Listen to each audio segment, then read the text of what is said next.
The Minister for National Planning, Dr. Shamsuddin Usman, has given an explanation as to why it may be difficult to go after the cabal, which was profiting from the subsidy on petrol.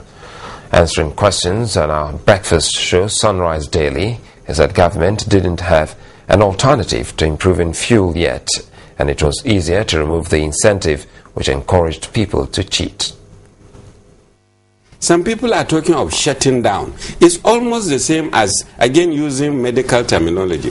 The patient post-operative is on life support, and somebody is saying, I will go and switch off the life support machine. We know what will happen.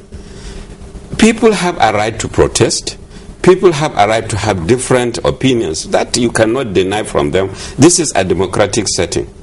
The president clearly is not a sadist. He is not trying to inflict pain on Nigerians.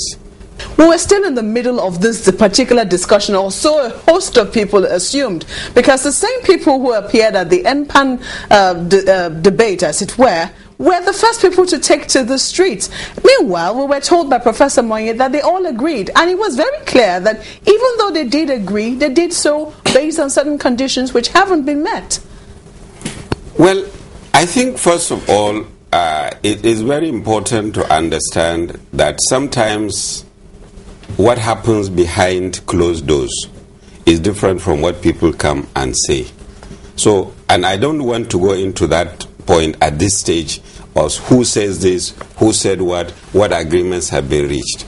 The issue of removal of fuel subsidy, if we can come to that, is something that has been on the drawing board for such a long time in this country. This is a presidential system.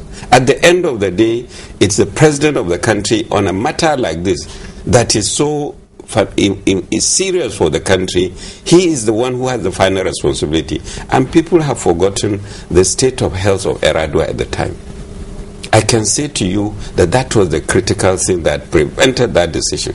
Now we have another president who is very courageous. I think people should admire the courage of the president. There's really no good time or bad time for a decision like this.